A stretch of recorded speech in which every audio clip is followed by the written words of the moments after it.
오늘은 고공침투 실전 훈련이다. 겁먹는 놈 있으면 지금 말해. 박민수, 내가 첫 번째로 뛴다. 네, 조교님. 준비, 뛰어. 내가 무섭다며? 겁쟁이는 여기서 죽어라. 그리고 순간적으로 박상병의 군화가 민수의 등을 강하게 밀었습니다. 민수는 균형을 잃고 비정상적인 자세로 떨어지기 시작했어요. 아, 민수가 비명을 질렀습니다. 조교님. 민수가 이상하게 떨어집니다. 닥쳐. 훈련에 집중해. 쿵! 민수가 산비탈에 떨어졌습니다. 민수는 그 자리에서 의식을 잃었어요. 잘 들어라. 오늘 일은 박민수의 부주의다.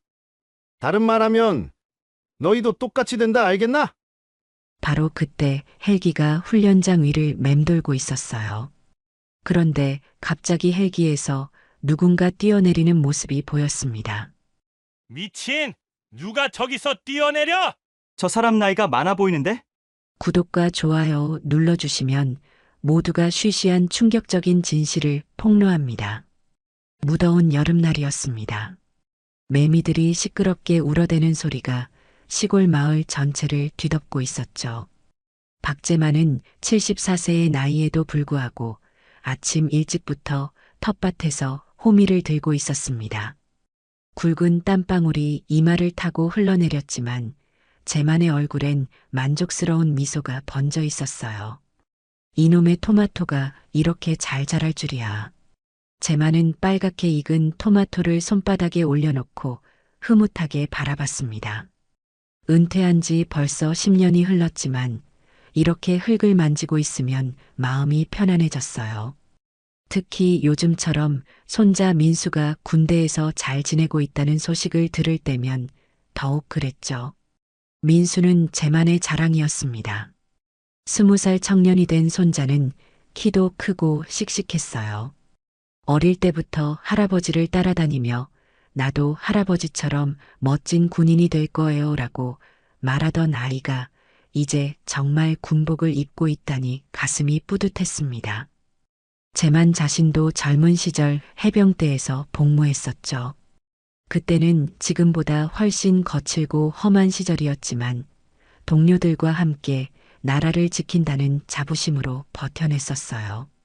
그런 할아버지의 이야기를 들으며 자란 민수가 군대에 간 건 당연한 일이었습니다. 오후가 되자 재만은 텃밭 일을 마치고 집으로 돌아왔어요. 선풍기를 틀고 시원한 물 한 잔을 마신 뒤 습관처럼 텔레비전을 켰습니다. 뉴스 시간이었죠. 최근 군 부대 내에서 발생한 가혹행위 사건들이 연이어 보고되고 있습니다. 아나운서의 차분한 목소리가 거실에 울려 퍼졌어요. 재만의 표정이 순간 굳어졌습니다. 화면에는 여러 군부대에서 벌어진 사건들이 나열되고 있었어요. 선임병이 후임병을 구타한 사건, 간부가 부하를 폭행한 사건들이 마치 도미노처럼 터져 나오고 있었습니다. 재만은 리모컨을 꽉 쥐었어요. 아직도 이런 일들이 벌어지고 있다니. 재만은 속으로 중얼거렸습니다. 자신이 군 복무를 했던 수십 년 전에도 이런 문제들이 있었지만 지금은 분명 달라졌을 거라고 생각했는데 말이에요. 뉴스는 계속 이어졌습니다.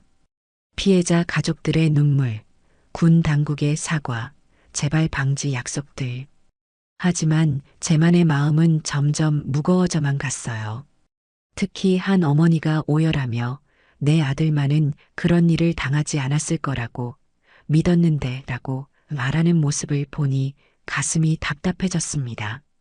설마 우리 민수에겐 그런 일이 없겠지. 재만은 스스로를 달래려 했어요. 민수가 다니는 부대는 공수부대로 유명한 곳이었고 특히 엘리트 부대라는 자부심이 강한 곳이었거든요. 게다가 민수는 워낙 성격이 밝고 적응력이 좋아서 어디서든 잘 지낼 아이였습니다. 하지만 마음 한구석에서는 불안감이 고개를 들었어요. 뉴스에 나오는 사건들도 처음엔 모두 우리 부대는 괜찮을 거야 라는 생각에서 시작됐을 테니까요. 제만은 텔레비전을 껐습니다. 매미 소리만이 고요한 집안을 채우고 있었어요. 창밖으로 보이는 여름 하늘은 구름 한 점 없이 맑았지만 제만의 마음은 왠지 먹구름이 끼는 것 같았습니다. 핸드폰을 들어 민수에게 안부 문자를 보내려다가 다시 내려놓았어요. 군대에 있는 손자에게 괜한 걱정을 끼치고 싶지 않았거든요. 대신 부엌으로 가서 민수가 좋아하던 된장찌개 재료를 준비하기 시작했습니다. 면회 갈 때 해주려고 말이에요. 저녁 무렵 해가 서산으로 넘어가면서 매미 소리도 조금씩 잦아들었어요. 제만은 대문 앞 평상에 앉아 선선해진 바람을 맞으며 하늘을 올려다봤습니다. 저 높은 곳 어디선가 민수가 훈련을 받고 있을 텐데 과연 잘 지내고 있을까 하는 생각이 들었어요. 그때 제만의 머릿속에 어릴 적 민수의 모습이 떠올랐습니다. 할아버지, 나도 하늘에서 뛰어내리는 군인이 될 거예요. 하며 소파에서 뛰어내리던 개구쟁이 손자의 모습 말이에요. 그런 민수가 이제 정말로 하늘을 나는 훈련을 받고 있다니 시간이 참 빠르다는 생각이 들었어요. 잘 지내고 있겠지. 제만은 다시 한번 스스로를 달래며 집 안으로 들어갔습니다. 하지만 그의 마음 깊숙한 곳에서는 여전히 작은 불안감이 꿈틀거리고 있었어요. 마치 폭풍 전의 고요함 같은 그런 느낌이었습니다. 그날 밤 제만은 잠을 이루지 못하고 뒤척였습니다. 뉴스에서 본 장면들이 계속 머릿속을 맴돌았거든요. 새벽 3시쯤 되어서야 겨우 잠이 들었는데 꿈속에서도 군복 입은 민수가 어딘가에서 도움을 요청하는 모습이 보였어요. 아침이 되자마자 제만은 평소보다 일찍 일어나 텃밭으로 향했습니다. 일을 하면서 복잡한 생각들을 정리하려고 했어요.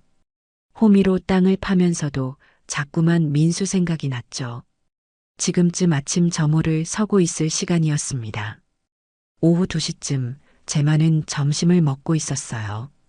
텔레비전에선 또 다른 뉴스가 나오고 있었죠. 이번엔 공수부대 관련 소식이었습니다. 제만의 손이 멈췄어요. 최근 모 공수부대에서 고공침투 훈련 중 안전사고가 빈발하고 있어 군 당국이 긴급 점검에 나섰다고 합니다. 아나운서의 말에 제만의 가슴이 철렁했어요. 민수가 바로 그 공수부대에 있었거든요. 바로 그때였습니다. 핸드폰이 울렸어요. 낯선 번호였죠. 제만은 뭔가 불길한 예감이 들어 손이 떨렸습니다. 여보세요? 제만의 목소리가 약간 떨렸어요. 박제만 어르신이십니까? 전화 저편에서 차분하지만 딱딱한 남자 목소리가 들려왔어요. 그런데요. 누구시죠? 저는 영공수여단 군무가 김상사입니다. 박민수 이병의 할아버지시지요? 순간 제만의 머리가 하얗게 변했습니다. 군대에서 직접 전화가 온다는 건 좋은 일일 리가 없었거든요. 무슨 일입니까? 제만의 목소리가 쉬었어요. 민수 이병이 오늘 오전 고공침투 훈련 중에 사고를 당했습니다. 지금 군 병원 중환자실에 있는 상황입니다. 제만은 핸드폰을 놓칠 뻔했어요. 온몸에서 힘이 빠지는 느낌이었죠. 사고라니. 어떤 사고입니까? 낙하산 전기에 문제가 생겨서 추락했습니다. 의식을 잃은 상태이고 지금 응급치료를 받고 있어요. 빨리 오셔야 할 것 같습니다. 전화가 끊어진 뒤 제만은 한동안 멍하니 서 있었어요. 머릿속이 하얗게 비워진 것 같았죠. 그러다가 갑자기 정신을 차리고 옷을 갈아입기 시작했습니다. 손이 너무 떨려서 단추를 끼우는 것도 어려웠어요. 택시를 타고 병원으로 가는 길, 제만의 마음은 복잡했습니다. 낙하산 전기에 문제가 생겼다고? 민수는 그렇게 침착하고 꼼꼼한 아이인데 뭔가 이상했어요. 병원에 도착하자마자 중환자실로 달려갔습니다. 유리창 너머로 보이는 민수의 모습에 제만의 다리에 힘이 풀렸어요. 온몸에 붕대를 감고 산소 마스크를 쓴 채 의식을 잃고 있는 손자의 모습이 너무나 처참했습니다. 할아버지, 뒤에서 작은 목소리가 들렸어요. 돌아보니 군복을 입은 앳된 얼굴의 병사가 서 있었죠. 눈이 빨갛게 부어 있었어요. 너는 누구냐? 저는 민수와 같은 소대 김병장입니다. 할아버지, 저희가 못 막았습니다. 김병장은 떨리는 목소리로 말했어요. 뭘 못 막았다는 거냐? 김병장은 주위를 살펴보더니 제만을 구석진 곳으로 이끌었습니다. 그리고 작은 목소리로 충격적인 이야기를 털어놨어요. 민수가 스스로 떨어진 게 아닙니다. 조교가 발로 밀어서 떨어뜨렸어요. 제만의 온몸에 전율이 흘렀습니다. 뭐라고? 훈련하기 전부터 조교들이 민수를 찍었어요. 민수가 너무 똑똑하고 할아버지가 해병대 출신이라고 자랑한다고 건방지다면서 눈엣 가시로 여겼거든요.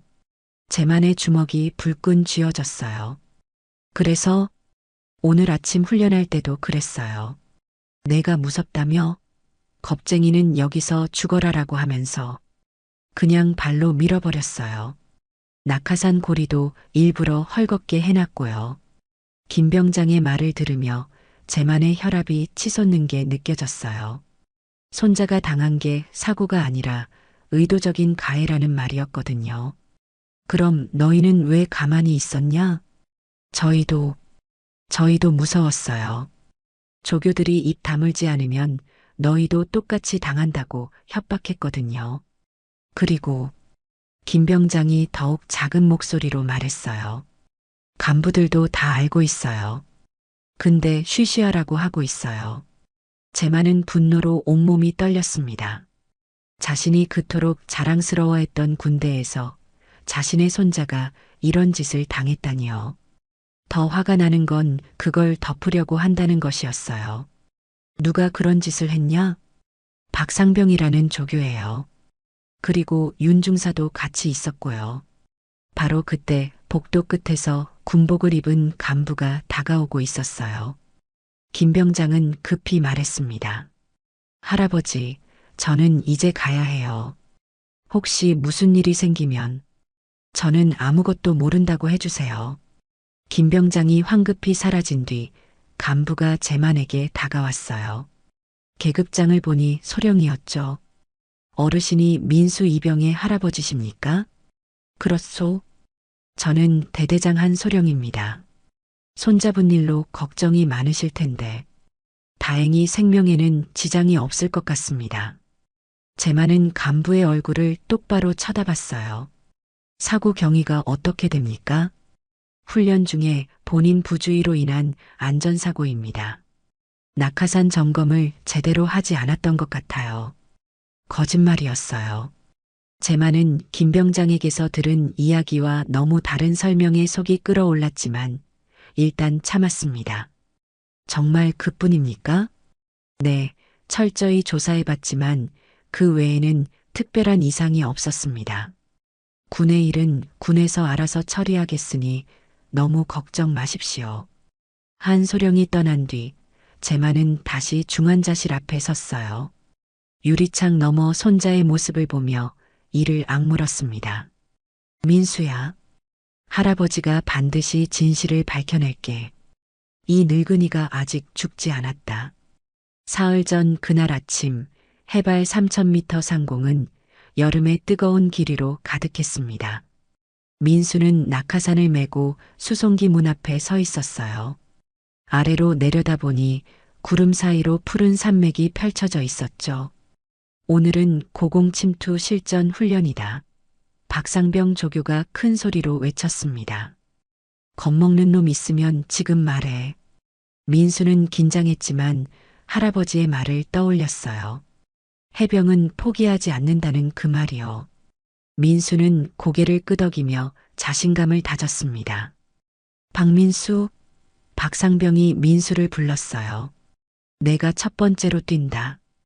민수는 네, 조교님, 하고 대답했지만 박상병의 눈빛이 평소와 달랐어요.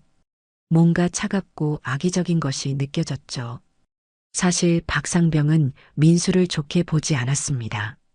민수가 다른 병사들보다 똑똑하고 할아버지가 해병대 출신이라는 자부심을 자주 드러냈거든요.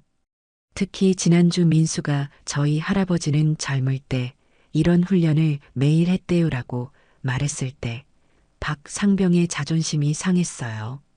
민수야, 오늘 제대로 혼내줘야겠다. 박상병은 속으로 음흉하게 웃었습니다. 수송기가 목표 지점에 도달했을 때 조종사가 신호를 보냈어요. 이제 뛸 시간이었죠. 준비. 박상병이 외쳤습니다. 민수는 문 앞으로 나섰어요. 아래로는 끝없는 하늘과 구름이 펼쳐져 있었죠.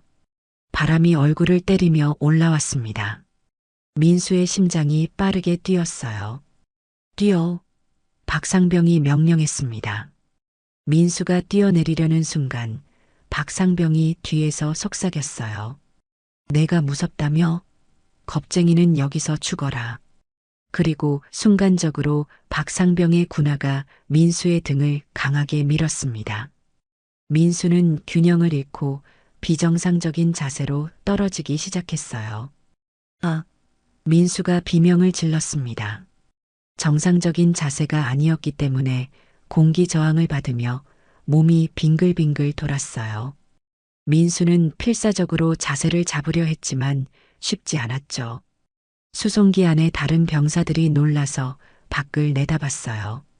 조교님, 민수가 이상하게 떨어져요. 김병장이 외쳤습니다. 닥쳐. 박상병이 화를 냈어요. 훈련에 집중해. 민수는 하늘에서 떨어지면서 낙하산을 펴려고 했어요. 손으로 고리를 당겼는데 뭔가 이상했습니다. 고리가 평소보다 헐거웠거든요. 낙하산이 펴지긴 했지만 완전히 펴지지 않았어요. 한쪽이 접힌 채로 공기를 제대로 받지 못했죠. 민수의 낙하 속도가 빨라졌습니다. 안 돼. 민수는 필사적으로 낙하산 줄을 당겼어요. 하지만 이미 늦었죠. 지상에서 훈련을 지켜보던 윤중사는 망원경으로 상황을 보고 있었어요. 민수의 낙하산이 제대로 펴지지 않은 걸 확인했지만 무전기를 들지 않았습니다. 이번 기회에 확실히 해야지. 윤중사는 냉정하게 중얼거렸어요. 민수는 땅이 점점 가까워지는 걸 느꼈습니다. 이대로는 정말 위험할 것 같았어요. 마지막 순간 민수는 할아버지의 얼굴을 떠올렸습니다. 할아버지, 죄송해요. 쿵. 민수가 산비탈에 떨어졌습니다. 다행히 나무들이 충격을 약간 완충해줬지만 민수는 그 자리에서 의식을 잃었어요. 사고 발생. 지상에 있던 병사들이 뛰어갔습니다. 윤 중사가 현장에 도착했을 때 민수는 이미 피를 많이 흘린 상태였어요. 의식도 없고 숨소리도 약했죠. 빨리 병원으로. 누군가 외쳤습니다. 하지만 윤 중사는 다른 병사들을 모았어요. 잘 들어라. 오늘 일은 민수 이병의 부주의로 인한 사고다. 낙하산 점검을 제대로 하지 않아서 벌어진 일이야. 하지만 중사님, 김병장이 말하려 했어요. 하지만은 없다. 윤 중사가 소리쳤습니다. 여기서 본 걸 다른 곳에서 떠들면 너희도 똑같이 당할 줄 알아라. 이건 명령이다. 병사들은 모두 입을 다물었어요. 무서웠거든요. 구급차가 도착해서 민수를 실어 갔을 때 박상병은 다른 병사들에게 말했어요. 민수가 겁을 먹어서 실수한 거야. 우리는 아무것도 모른다. 조교님이 밀었잖아요. 한 병사가 작은 소리로 말했어요. 뭐? 박상병의 얼굴이 험악해졌습니다. 누가 밀었다고? 증거라도 있어? 병사는 고개를 숙였어요. 기억해둬라. 여긴 군대다.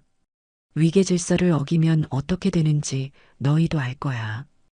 그날 오후 대대 사무실에서는 긴급회의가 열렸습니다.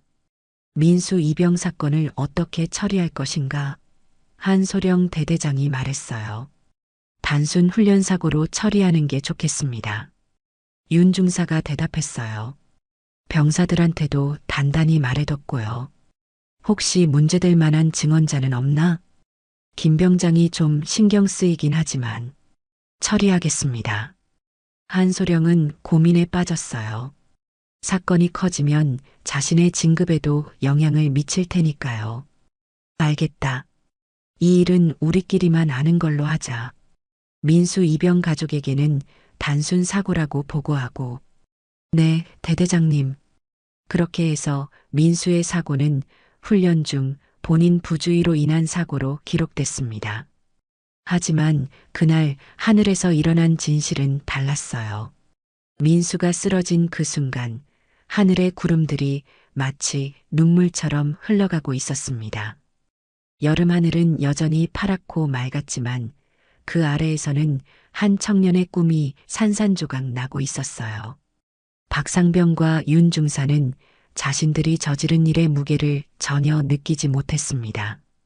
그들에게 민수는 그냥 건방진 신병 하나에 불과했거든요. 하지만 그들은 몰랐어요. 민수에게는 자신을 세상에서 가장 사랑하는 할아버지가 있다는 것을, 그리고 그 할아버지가 어떤 분인지를 말이에요. 병원에서 돌아온 제만은 잠을 이룰 수 없었습니다. 김 병장의 증언과 한소령의 말이 너무 달랐거든요. 하나는 진실이고 하나는 거짓말인데 어느 쪽을 믿어야 할지 고민이 됐어요. 아니, 사실 제만의 마음속 깊은 곳에서는 이미 답을 알고 있었습니다. 다음 날 아침 일찍 제만은 다시 병원으로 향했어요. 중환자실 앞에 서서 민수의 모습을 지켜보고 있는데 뒤에서 작은 발소리가 들렸습니다. 돌아보니 어제 그 김 병장이었어요. 할아버지. 김 병장은 주위를 살핀 뒤 제만에게 다가왔습니다. 어제 말씀드린 것 말고도 더 심각한 게 있어요. 뭔가 더 있다는 거냐? 김 병장은 떨리는 목소리로 말했어요.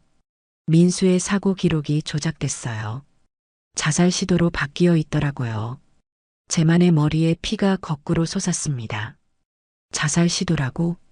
네, 민수가 스스로 낙하산을 잘못 조작해서 자살하려 했다는 식으로 기록해놨어요. 그래야 부대 책임을 면할 수 있으니까요. 이 미친놈들이. 제만의 주먹이 벌벌 떨렸어요. 손자를 죽음의 문턱까지 몰고 갔으면서 이제는 자살로 몰아간다니 도저히 참을 수 없었습니다. 할아버지, 그런데 조심하세요. 어제 제가 할아버지랑 이야기한 거 들켰어요. 박상병이 저를 따로 불러서 협박했거든요. 뭐라고 했는데? 입 다물지 않으면 저도 사고가 날 거라고 했어요. 그리고 김 병장이 더욱 작은 목소리로 말했어요. 윤 중사가 할아버지 뒷조사를 시작했대요. 제만은 분노가 치밀어 올랐지만 동시에 걱정도 됐어요. 자신 때문에 선량한 병사가 위험해질 수도 있다는 생각이 들었거든요. 김 병장, 내가 위험해질까봐 걱정된다. 이제 나서지 마라. 하지만 할아버지, 민수를 위해서라도 내가 알아서 한다. 제만의 목소리에는 결의가 담겨 있었어요. 너는 이제 모르는 척해라. 김 병장이 떠나고 나서 제만은 오랜 고민에 빠졌습니다. 혼자서는 이 거대한 조직을 상대하기 어려웠거든요. 그때 문득 옛 기억이 떠올랐어요. 자신이 해병대에 있을 때 후배였던 이중희가 생각난 것이죠. 이중희는 지금 대령까지 진급해서 국방부에서 일하고 있었어요. 제만은 망설이다가 그에게 전화를 걸었습니다.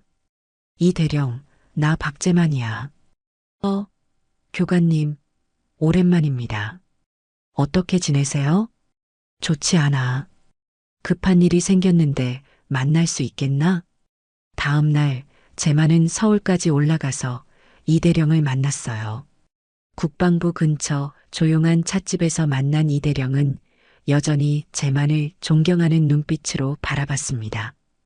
교관님, 무슨 일이신지 말씀해 보세요. 제만은 민수에게 일어난 모든 일을 자세히 털어놨어요. 이대령의 표정이 점점 굳어졌습니다. 정말 심각한 문제네요. 하지만 교관님, 하지만 뭔가 이대령은 잠시 망설이더니 말했어요. 이런 일에서 손 떼시는 게 좋겠습니다. 손자 하나 때문에 군 전체를 흔들 순 없잖아요. 제만은 자신의 귀를 의심했어요. 뭐라고? 교관님도 군인 출신이시니 아시잖아요. 조직이 중요해요. 개인의 희생은 어쩔 수 없는 일이고요. 개인의 희생? 제만의 목소리가 높아졌어요. 내 손자 이야기를 하는 거야. 그래서 더 안 되는 거예요. 교관님이 나서면 오히려 일만 커집니다. 조용히 넘어가세요. 제만은 충격을 받았어요. 자신이 그토록 아끼고 가르쳤던 후배가 이런 말을 하다니요. 이 대령, 내가 이렇게 변했구나. 변한 게 아니라 현실을 아는 거예요. 교관님, 이제 그만. 제만은 자리에서 벌떡 일어났어요. 됐다. 내 말은 그만 들어도 충분해. 교관님, 앞으로 내 앞에 나타나지 마라. 난 너 같은 제자를 둔 기억이 없어. 제만은 찻집을 뛰쳐나왔어요. 길거리에서 한동안 멍하니 서 있었죠. 믿었던 사람들에게 연달아 배신당한 기분이었습니다. 그날 밤 제만은 작은 술집에서 혼자 소주를 마셨어요. 평소에는 술을 거의 안 마시는데 그날은 달랐습니다. 화가 나고 답답해서 참을 수가 없었거든요. 내가 키운 제자들까지 썩었다니. 제만은 술잔을 기울이며 중얼거렸어요. 대한민국 군대가 이 지경이냐. 옆 테이블에 있던 중년 남자가 제만을 보더니 말을 걸어왔어요. 어르신, 무슨 속상한 일 있으세요? 제만은 처음엔 대답하지 않으려 했지만 술 기운에 모든 이야기를 털어놨어요. 중년 남자는 진지하게 들어주었습니다. 참 안 됐네요. 요즘 군대가 그래요. 겉으론 깨끗한 척하면서 속은 더 썩어 있어요. 뭔가 방법이 없을까요? 글쎄요. 언론에라도 제보하시든지. 제만은 고개를 저었어요. 증거가 없어요. 증인들은 다 입을 다물고 있고 집으로 돌아가는 길 제만은 천천히 걸었어요. 머릿속이 복잡했거든요. 군대라는 거대한 조직 앞에서 자신이 너무 무력하다는 생각이 들었습니다. 집에 도착해서 민수의 어릴 적 사진들을 보고 있는데 갑자기 핸드폰이 울렸어요.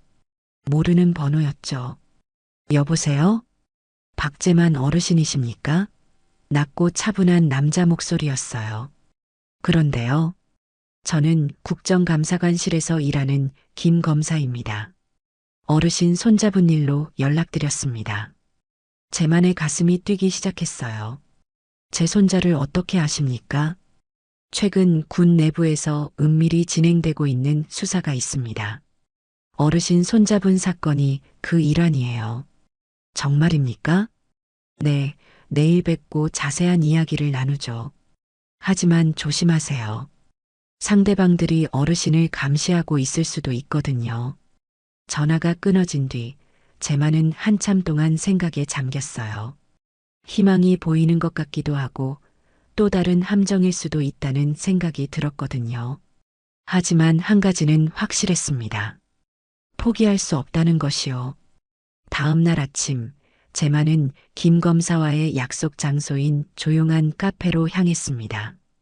가는 길에 뒤를 돌아보니 정말로 누군가 따라오는 것 같았어요.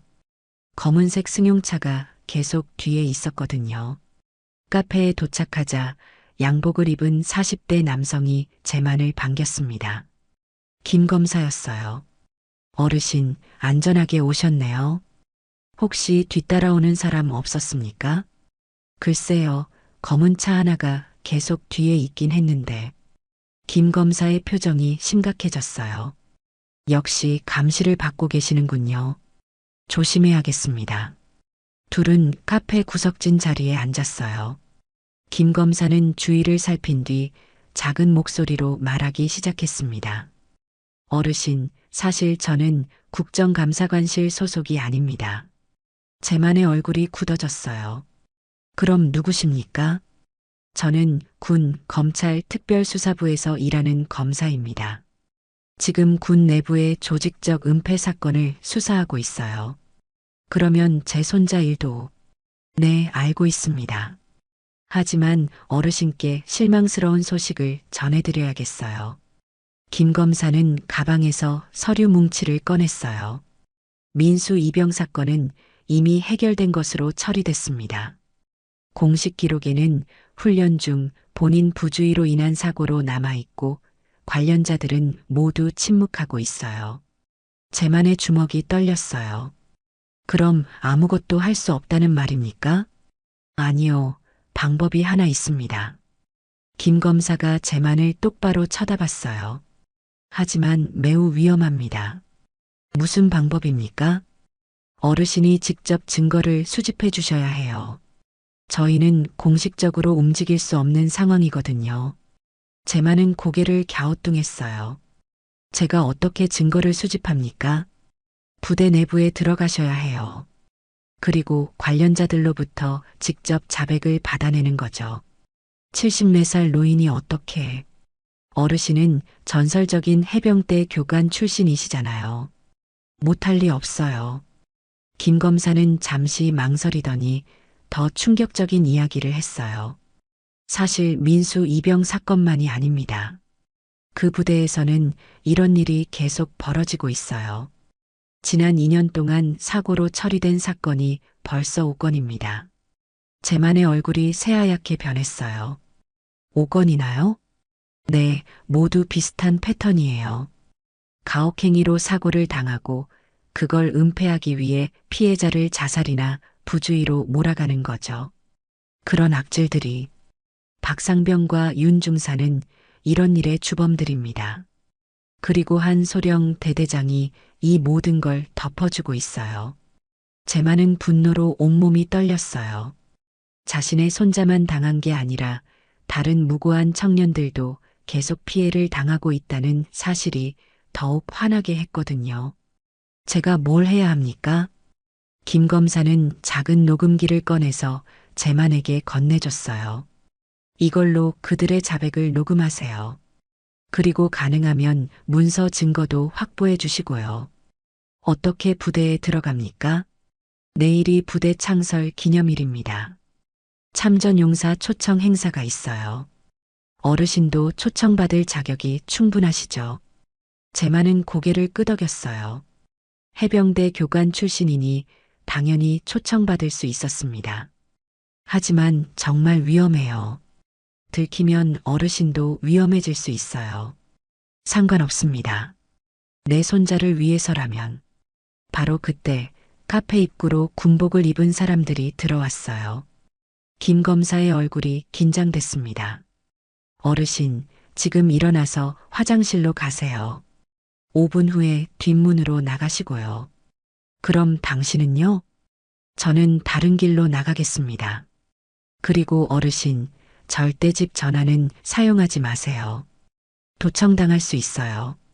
제만은 김 검사의 말대로 화장실로 갔다가 뒷문으로 나왔어요. 집으로 돌아가는 길에도 계속 뒤를 돌아봤지만 다행히 따라오는 사람은 없는 것 같았습니다. 집에 도착한 제만은 오랫동안 생각에 잠겼어요. 74살 나이에 이런 위험한 일을 해야 한다니 자신도 믿기지 않았거든요. 그런데 그때 병원에서 전화가 왔어요. 어르신, 민수 이병이 깨어났습니다. 제만은 급히 병원으로 달려갔어요.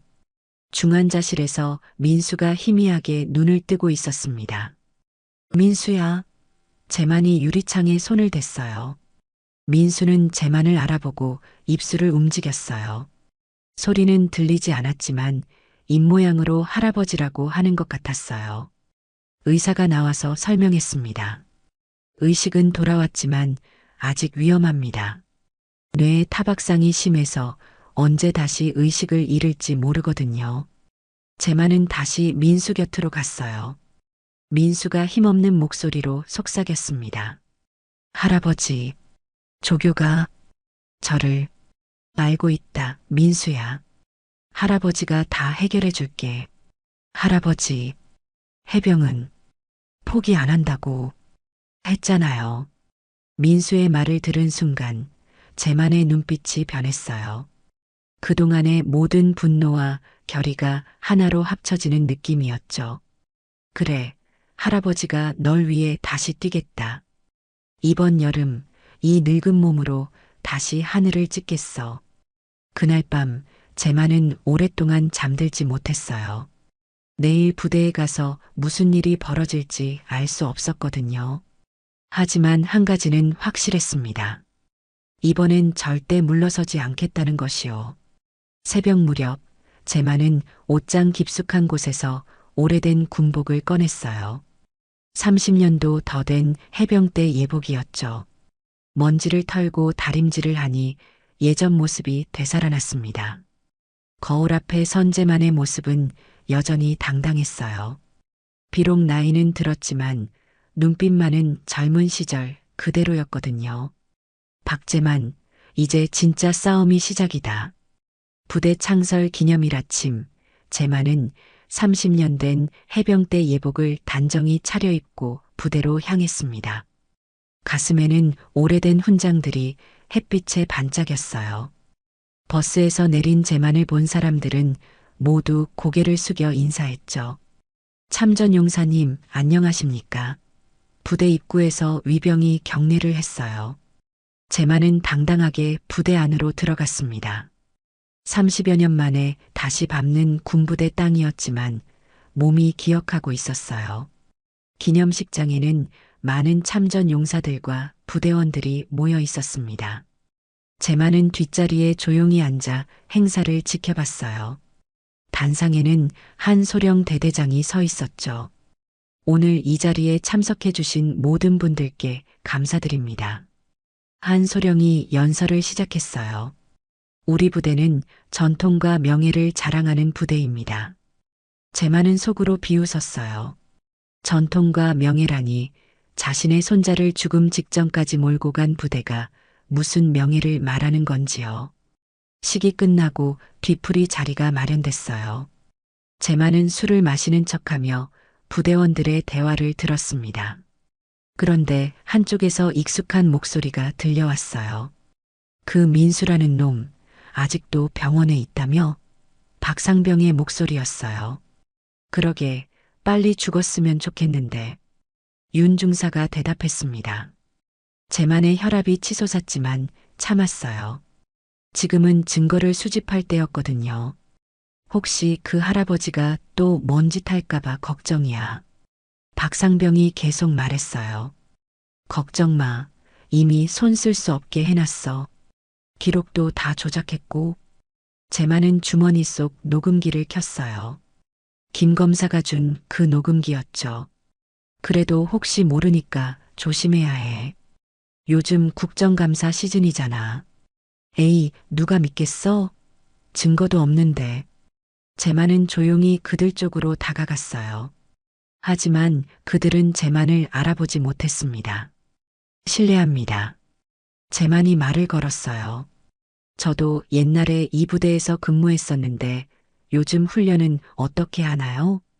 박상병과 윤 중사는 제만을 경계하는 눈빛으로 봤어요.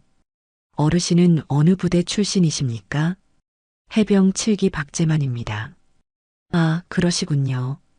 윤 중사가 어색하게 웃었어요. 요즘 훈련은 옛날보다 안전하게 합니다. 그런가요? 그런데 얼마 전에 고공침투 훈련 사고가 있었다고 들었는데 박상병의 얼굴이 굳어졌어요. 그건 병사 본인이 부주의해서 생긴 일입니다. 정말 부주의였을까요? 제만이 날카롭게 물었어요. 물론이죠. 낙하산 점검도 제대로 안 하고. 윤 중사가 말하다가 멈췄어요. 제만은 계속 압박했습니다. 그런데 그 병사가 자살하려 했다는 소문도 있던데요. 네, 그런 건. 박상병이 당황했어요. 사실은 말이죠.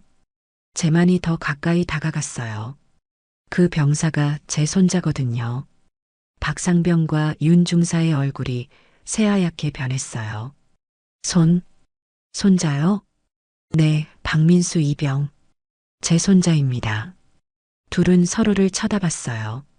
완전히 당황한 모습이었죠. 그럼 어르신이 그동안 제가 누구인지 몰랐죠? 제만의 목소리가 차갑게 변했어요. 해병대 전설의 교관 박제만입니다. 주변이 갑자기 조용해졌어요. 다른 부대원들도 제만의 이름을 알고 있었거든요. 교관님이십니까? 한 간부가 놀라서 말했어요. 맞습니다. 제만이 당당하게 대답했어요. 그런데 지금 제 손자가 여러분 부대에서 사고를 당했다고 하네요. 분위기가 급변했습니다. 제만의 명성을 아는 사람들은 모두 긴장했어요. 박상병이 변명하기 시작했어요. 교관님, 정말 사고였습니다. 저희가 사고? 제만이 차갑게 웃었어요. 그럼 왜 아까 빨리 죽었으면 좋겠다고 했죠? 박상병의 얼굴이 파래졌어요. 자신의 말이 들켰다는 걸 깨달은 것이죠. 그리고 기록을 조작했다는 말도 하셨는데요. 윤 중사가 급히 말했어요. 교관님, 오해입니다. 저희가 그런 말을. 오해? 제만이 녹음기를 꺼내서 보여줬어요. 이미 다 녹음했습니다. 주변 사람들이 웅성거리기 시작했어요. 상황이 심각해지고 있다는 걸 모두가 느꼈거든요. 그때 한소령이 급히 다가왔어요. 무슨 소동입니까? 대대장님. 제만이 한소령을 쳐다봤어요. 박제만입니다. 한소령의 얼굴도 굳어졌어요. 제만의 명성을 모를 리 없었거든요. 교관님. 어떻게 오셨습니까? 제 손자 박민수 이병 때문에 왔습니다. 사고 경위를 다시 설명해 주시죠. 한소령은 식은땀을 흘렸어요. 그건 이미 보고서는 거짓이라고 하던데요. 제만이 녹음기를 흔들었어요. 교관님, 여기서 이런 이야기를. 그럼 어디서 해야 합니까? 국정감사장에서 해야 할까요? 한소령의 얼굴이 창백해졌어요. 국정감사라는 말에 모든 간부들이 긴장했거든요. 교관님, 잠깐 따로 말씀드릴 게 있습니다. 여기서 하십시오. 숨길 것도 없잖아요. 제만은 물러서지 않았어요. 주변에 있던 모든 부대원들이 상황을 지켜보고 있었죠. 박상병, 윤중사. 제만이 두 사람을 불렀어요. 제 손자에게 무슨 짓을 했는지 말해보세요. 박상병이 떨리는 목소리로 말했어요. 교관님, 저희는 정말 사실대로 말하지 않으면 이 녹음 파일을 언론에 넘기겠습니다. 박상병과 윤 중사는 서로 눈빛을 주고받았어요. 이제 더 이상 숨길 수 없다는 걸 알았거든요. 교관님, 박상병이 무릎을 꿇었어요. 죄송합니다. 주변 사람들이 모두 숨을 죽였어요. 진실이 드러나는 순간이었습니다. 박상병이 무릎을 꿇은 순간 주변이 정적에 휩싸였습니다. 모든 부대원들의 시선이 제만에게 집중됐어요. 제만은 차갑게 박상병을 내려다봤습니다. 이제 말해보세요. 내 손자에게 무슨 짓을 했는지. 박상병은 떨리는 목소리로 고백하기 시작했어요. 민수가 자꾸 할아버지 자랑을 해서 기분이 나빴습니다.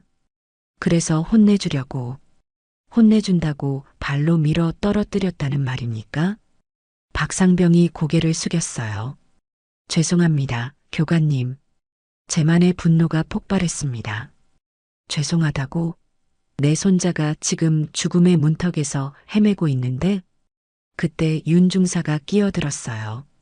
교관님, 저희도 일부러 그런 게 아닙니다. 그냥 겁을 준다고 3000m 상공에서 밀어 떨어뜨렸다고요? 한소령이 급히 중재하려 했어요. 교관님, 여기서 이런 이야기는. 닥치십시오. 재만이 한소령을 향해 소리쳤어요. 당신도 공범이잖습니까? 은폐하고 조작한 것도 당신 지시 아닙니까? 한소령의 얼굴이 새파래졌어요. 주변에 너무 많은 사람들이 있었거든요. 바로 그때 부대 밖에서 소란스러운 소리가 들려왔어요. 헬기 소리였죠. 모든 사람들이 하늘을 올려다봤습니다. 저게 뭐지? 누군가 중얼거렸어요. 헬기가 훈련장 위를 맴돌고 있었어요. 그런데 갑자기 헬기에서 누군가 뛰어내리는 모습이 보였습니다. 미친, 누가 저기서 뛰어내려? 병사들이 소리쳤어요. 하늘에서 떨어지는 사람의 실루엣이 점점 커졌어요. 완벽한 자세로 낙하하고 있었죠. 낙하산이 펼쳐지면서 그 사람이 천천히 훈련장으로 내려오기 시작했습니다. 저 사람, 나이가 많아 보이는데? 누군가 망원경으로 보며 말했어요. 낙하산을 타고 내려오는 사람은 놀랍게도 70대 노인이었습니다. 하지만 그의 자세는 완벽했어요. 마치 수십 년간 매일 뛰어내린 것처럼 말이죠. 설마, 한 간부가 입을 벌렸어요. 낙하산을 탄 노인이 땅에 착륙했을 때 모든 사람들이 숨을 죽였어요. 그는 낙하산을 벗고 천천히 걸어왔습니다. 얼굴에는 굵은 땀방울이 맺혀 있었지만 눈빛은 여전히 예리했어요. 저분이 병사들이 웅성거렸습니다. 제만이었어요. 아니, 정확히는 또 다른 제만이었죠. 하지만 어떻게 두 명이 있을 수 있을까요? 훈련장에 착륙한 제만은 박상병을 향해 걸어왔어요. 그의 걸음걸이는 젊은 군인 못지않았습니다. 박상병, 낙하산을 탄 제만이 차갑게 말했어요. 박상병은 혼란스러워했어요. 분명 제만은 자기 앞에 서 있는데 하늘에서도 제만이 내려온 거예요. 이게 뭡니까? 박상병이 떨며 말했어요. 그때 기념식에 있던 제만이 미소를 지으며 말했어요. 놀랐습니까? 사실 저분은 국방부 특임 감사관입니다. 모든 사람들이 충격을 받았어요. 특임 감사관이라니요? 하늘에서 내려온 사람은 양복으로 갈아입고 다가왔어요. 그리고 신분증을 꺼내 보였습니다. 국방부 특임 감사관 최대령입니다. 여러분 대화 잘 들었습니다. 한소령의 다리에서 힘이 빠졌어요. 특임 감사관이라고요? 네, 이 모든 작전은 은폐 세력을 잡아내기 위한 함정이었습니다. 최 대령은 주머니에서 녹음기를 꺼냈어요. 박상병과 윤 중사의 자백, 그리고 한소령의 은폐 시도까지 모두 녹음했습니다. 박상병이 절망적인 표정으로 말했어요. 그럼 처음부터 다 계획된 일이었다는 말입니까? 제만이 고개를 끄덕였어요. 김 검사도 우리 편이었고 어젯밤 최 대령과 함께 작전을 세웠습니다. 하지만 어떻게? 윤 중사가 떨리며 물었어요. 제가 해병대 교관 시절 가르쳤던 제자가 지금 국방부에 있어요. 물론 그 이 대령 말고 다른 제자죠. 최 대령이 설명했어요. 박 교관님에게서 연락을 받고 긴급 수사에 들어갔습니다. 그리고 오늘 결정적인 증거를 확보했죠. 한소령이 마지막 발악을 했어요. 증거가 뭐가 있다고 그러십니까? 그냥 말로만. 말로만? 최 대령이 냉소했어요. 박상병이 방금 자백했고 그 전에도 빨리 죽었으면 좋겠다고 한 말까지 모두 녹음됐습니다. 박상병과 윤 중사는 완전히 무너졌어요. 더 이상 변명할 것도 없었거든요. 그리고 최 대령이 또 다른 서리를 꺼냈어요. 지난 2년간 이 부대에서 벌어진 5건의 사고 모두 재수사 대상입니다. 한소령의 얼굴이 흑빛으로 변했어요. 자신의 진급은 물론이고 군인으로서의 생명까지 끝난 셈이었거든요. 체포하십시오. 최 대령이 명령했어요. 뒤에 숨어있던 수사관들이 나타나서 박상병, 윤중사, 한소령을 체포하기 시작했어요. 박재만 교관님, 박상병이 마지막으로 재만을 불렀어요. 정말 죄송합니다. 재만은 차갑게 대답했어요. 사과는 내 손자에게 하세요. 그리고 다른 피해자들에게도. 박상병이 끌려가면서 울부짖었어요. 교관님, 용서해 주세요. 하지만 재만은 뒤도 돌아보지 않았습니다. 체포가 끝난 후 부대는 완전히 조용해졌어요. 남아있는 부대원들은 모두 충격에 빠져 있었죠. 최 대령이 재만에게 다가와서 격려했어요. 교관님 덕분에 큰 사건을 해결했습니다. 고생하셨습니다, 대령. 재만도 격려로 답했어요. 손자분은 어떻게 지내시는지요? 다행히 의식을 회복했습니다. 이제 완전히 회복될 것 같아요. 최 대령이 미소 지으며 말했어요. 역시 교관님 손자답네요.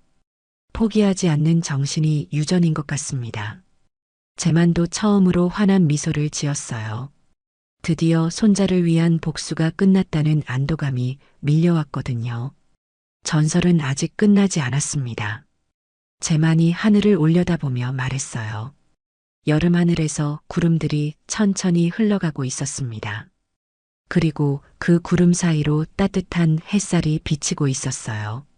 사건이 해결되고 일주일 후 전국의 뉴스에서는 연일 이 사건을 다뤘습니다. 74세 할아버지가 밝혀낸 군대 내 가혹행위 진실이라는 제목으로 모든 언론이 떠들썩했어요. 재만은 하루아침에 전국적인 유명인이 되었습니다. 박상병과 윤중사는 군법재판에 회부되어 중형을 선고받았어요. 한소령 역시 은폐 혐의로 전역 처분과 함께 실형을 받았죠. 더 중요한 것은 그동안 은폐됐던 다른 5건의 사건들도 모두 재수사에 들어갔다는 점이었습니다. 병원에서는 민수의 회복이 눈에 띄게 빨라졌어요.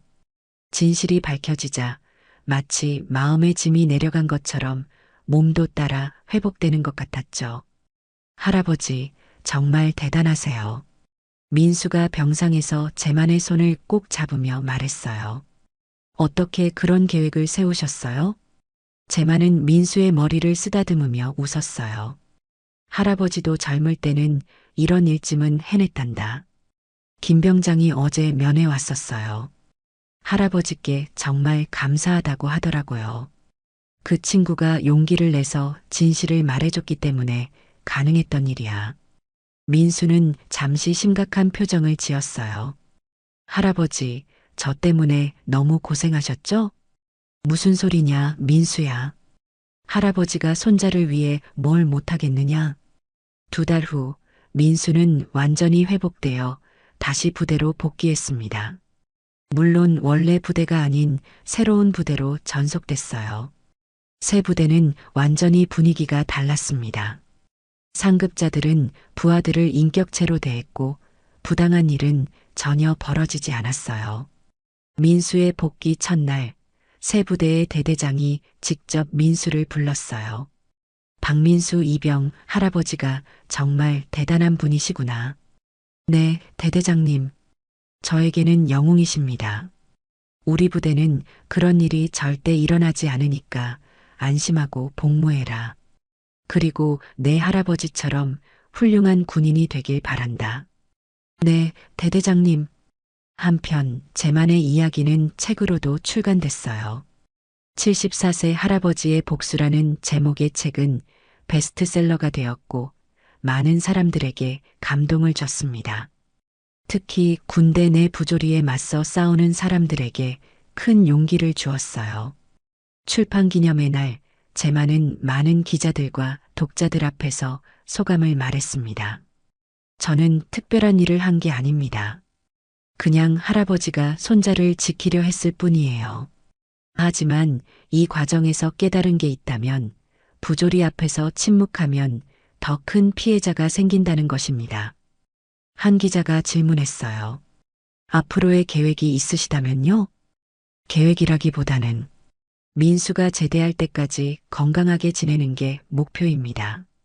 그리고 이런 일이 다시는 일어나지 않도록 지켜보는 것이고요. 6개월 후 국정감사 시즌이 되었어요. 제만은 국회에 증인으로 출석해서 군 내부 개혁의 필요성에 대해 증언했습니다. 그의 증언은 많은 국회의원들에게 깊은 감동을 주었어요. 존경하는 국회의원님들께 말씀드립니다. 제만이 마이크 앞에서 또렷하게 말했어요. 군대는 나라를 지키는 곳이지 젊은이들의 꿈을 꺾는 곳이 아닙니다. 제 손자처럼 피해를 당하는 청년들이 더 이상 생기지 않도록 제도적 개선이 필요합니다. 국회의원들은 제만의 증언에 큰 박수를 보냈어요. 그리고 실제로 군 내부 개혁을 위한 여러 법안들이 발의되기 시작했습니다. 1년 후 민수의 전역을 앞둔 어느 날이었어요. 부대에서는 민수의 전역식을 특별하게 치러주기로 했습니다. 그동안 모범적으로 복무한 데다가 할아버지의 일로 인해 군 전체에 좋은 변화를 가져왔기 때문이었죠. 저녁식 날 제만은 정장을 단정히 차려입고 부대를 찾았어요. 1년 전과는 완전히 달라진 모습의 부대였습니다. 부대원들의 표정도 밝았고 분위기도 화기애애했어요. 할아버지, 민수가 뛰어와서 제만을 꼭 안았어요. 드디어 저녁이에요. 그래, 수고 많았다, 민수야. 저녁식에서 대대장이 말했어요. 박민수 이병은 우리 부대의 자랑입니다. 그리고 할아버지 박재만 교관님은 우리 모두의 스승입니다. 부대원들이 일제히 박수를 쳤어요. 저녁식을 마치고 집으로 돌아가는 길 민수가 재만에게 말했어요. 할아버지, 저도 할아버지처럼 훌륭한 어른이 되고 싶어요. 민수야, 넌 이미 충분히 훌륭하다. 어려운 상황에서도 포기하지 않았잖니. 할아버지께서 해병은 포기하지 않는다고 가르쳐 주셨으니까요. 제만은 민수의 어깨에 손을 올렸어요. 그래, 전설은 이렇게 이어지는 거야. 집에 도착해서 저녁을 먹으며 민수가 미래에 대한 이야기를 했어요. 할아버지, 저 대학교 가서 법학 공부하려고요. 할아버지처럼 부조리와 싸우는 사람이 되고 싶어요. 좋은 생각이다, 민수야. 그리고 나중에 결혼해서 아이가 생기면 그 아이에게도 할아버지 이야기를 들려줄 거예요. 제만의 눈가에 웃음이 번졌어요. 그래, 좋은 이야기로 기억해 주렴. 그날 밤 제만은 마당에 나가서 하늘을 올려다봤어요. 별들이 반짝이고 있었죠. 1년 전 그토록 절망적이었던 상황이 이제는 추억처럼 느껴졌습니다. 여보야. 제만이 하늘을 향해 중얼거렸어요. 돌아가신 아내를 부르는 것이었죠. 우리 손자 잘 키웠지? 이제 안심이야. 바람이 살짝 불어와서 제만의 머리카락을 스쳤어요. 마치 아내가 대답하는 것 같았죠. 다음 날 아침 제만은 평소처럼 텃밭에 나가서 일을 시작했어요. 토마토들이 빨갛게 잘 익어 있었습니다. 민수도 따라 나와서 할아버지를 도왔어요. 할아버지, 전설은 아직 끝나지 않았죠? 제만이 환한 미소를 지으며 대답했어요. 아니, 이제 시작이다. 너희 세대가 진짜 전설을 써내려 가야지. 여름 하늘, 구름 사이로 따뜻한 햇살이 비치고 있었어요. 매미들이 힘차게 울어대는 소리가 평화로운 마을을 채우고 있었습니다. 그리고 할아버지와 손자는 나란히 서서 미래를 바라보고 있었어요. 전설은 이렇게 이어졌습니다. 제만 교관과 민수가 보여준 포기하지 않는 정신은 우리 모두에게 희망을 줍니다. 부조리 앞에서 침묵하지 않는 용기, 사랑하는 사람을 지키려는 의지가 세상을 바꿀 수 있음을 깨닫게 됩니다. 이 이야기가 마음에 와닿으셨다면 구독과 좋아요로 응원해 주세요.